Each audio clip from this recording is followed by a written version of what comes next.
Kandy is located in the Central Highlands on the Mahaweli River and on the shore of an artificial lake.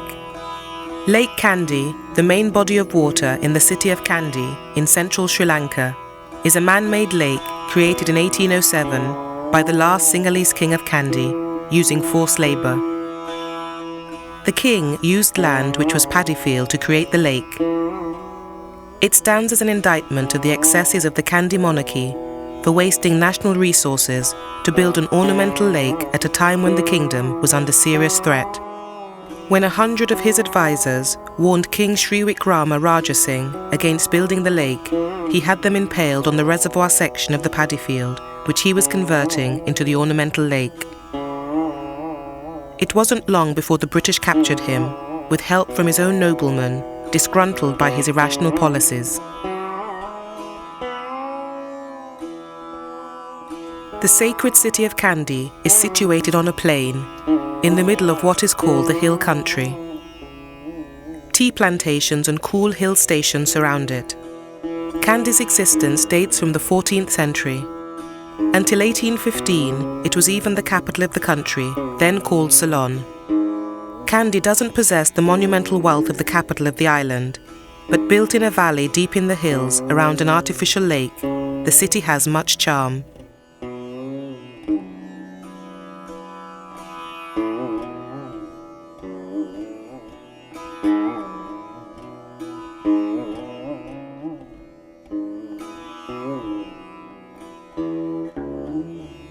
Kandy has a large market, as befits a major centre, with shops inside a main building on 2 levels, as well as street front shops.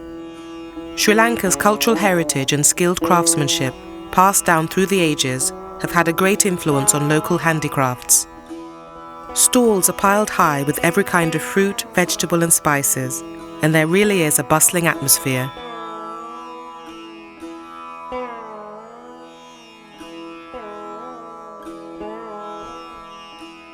From the 13th or 14th century, Kandy became a centre for both Mahayana and Theravada Buddhism, the religion's 2 major sects. The most important of its many Buddhist temples is the Temple of the Tooth, which enshrines a sacred relic of a tooth of the Buddha. The precious relic attracts white-clad pilgrims bearing lotus blossoms and frangipani every day.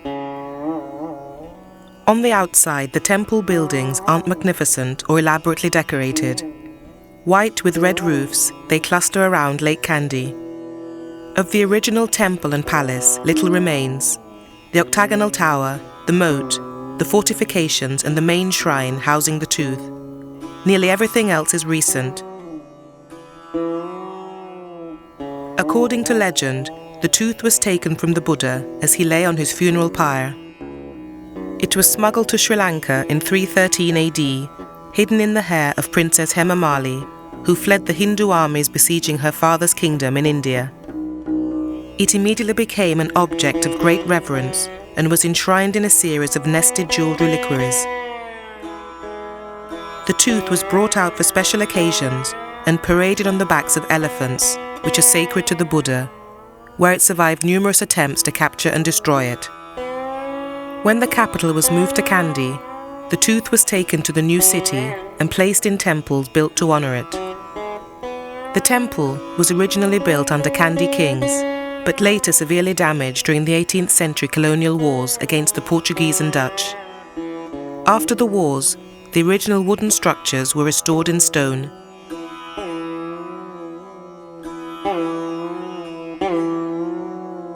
In striking contrast to the plain exterior, the interiors of the temple buildings are richly carved and decorated with inlaid wood, ivory and lacquer.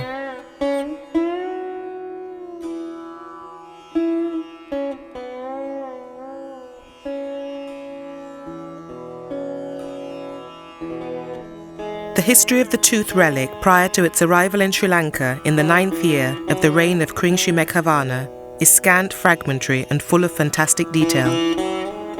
It was passed from one person to another until it ended up in a city that later came to be named after it, Dantapura, Tooth City. For 800 years, the tooth was kept at Dantapura. Orissa and Sri Lanka had close political and cultural ties with each other, and members of the Arisian royal family were sometimes invited to become king of the island when a monarch died without an heir. In 1560, the Portuguese, who were constantly fighting with the Sinhalese for control of the island, triumphantly announced that they'd captured the tooth. They took it to Goa, where a huge public gathering was held, during which Archbishop Don Gaspar, with spiteful glee, desecrated it, burnt it, and then had its ashes thrown into the sea. It was the Sinhalese, however, who had the last laugh.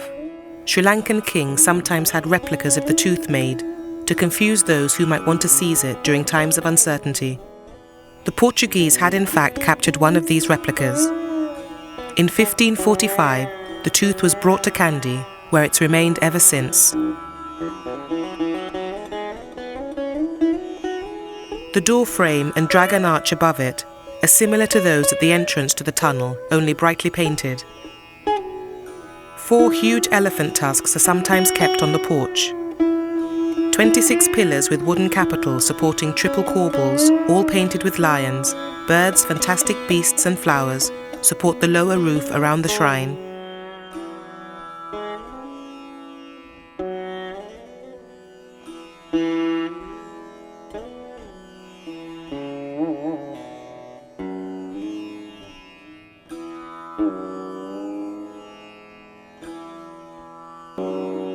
At the far end of the shrine is the entrance to a museum housing Buddha images and other gifts offered to the temple over the years.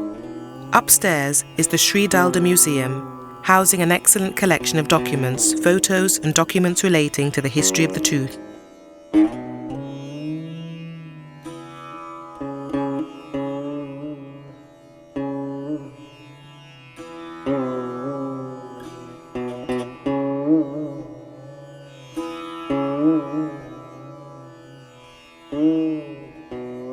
Daily rituals are carried out at various offering times at the shrine.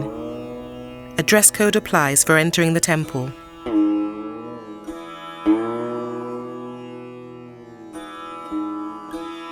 Sri Lanka is the oldest continually Buddhist country, Theravada Buddhism being the major religion in the island since its official introduction in the 2nd century BC by Venerable Mahinda.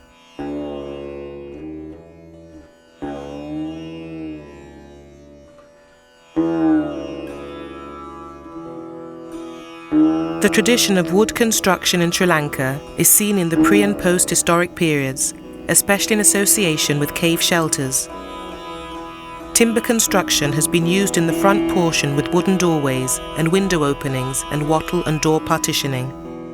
The timber construction tradition has developed and been perfected over 2,000 years. It shows the contribution to culture made by the genius of the ordinary and anonymous carpenters, joiners and woodcarvers during the medieval period. These well-preserved masterpieces of wooden architecture prove that timber is one of the most suitable building materials for Sri Lanka.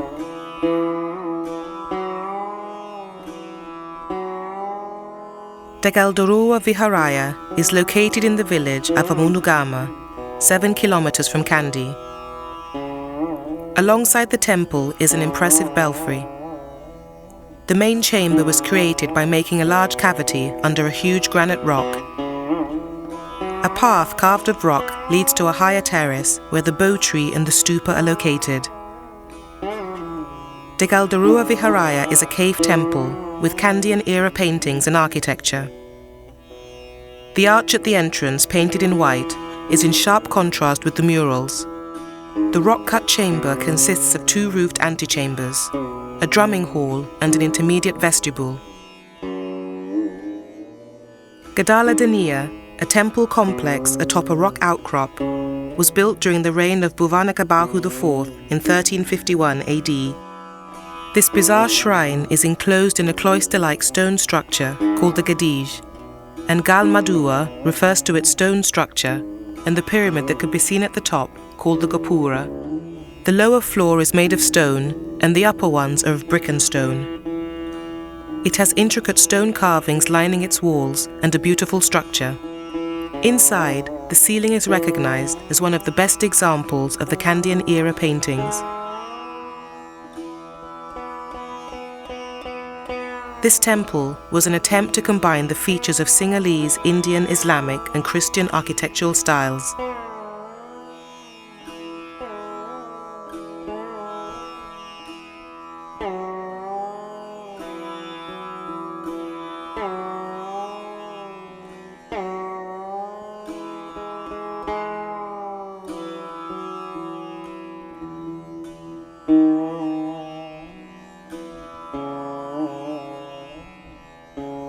The rock-strewn arms of the Mahaweli embrace it, the roads to Teldania and Haragama, the backdrop of mountains.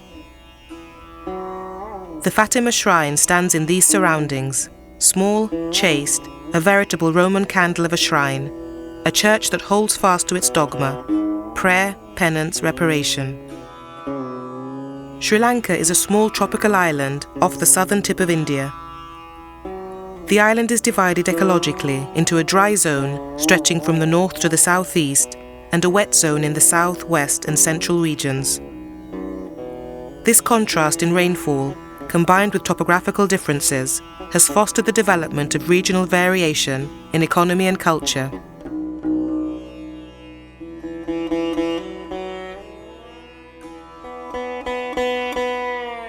Rice is the main food in Sri Lanka. Around 879,000 farming families are engaged in paddy cultivation in Sri Lanka. That's 20% of the country's population. Of the 20 known species of rice, only 2 are cultivated, the widely grown Asian rice and the hardier African rice. There are 2 cultivation seasons, namely Maha and Yala, which are synonymous with 2 monsoons.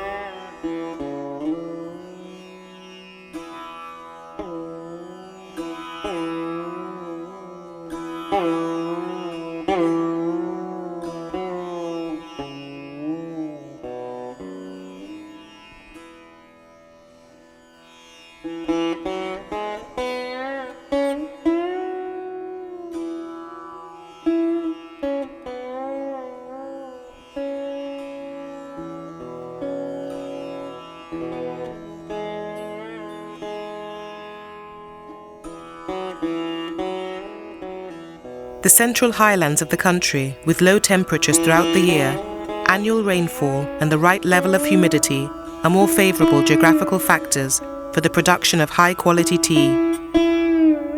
The industry was introduced to the country in 1867 by James Taylor, the British planter. Ceylon tea from Sri Lanka, acclaimed as the best tea in the world, has its inherent unique characteristics and reputation, which have lasted more than a century. Sri Lanka contains no less than 7 UNESCO World Heritage Sites. 6 of these sites are testament to the country's rich history of over 2,000 years.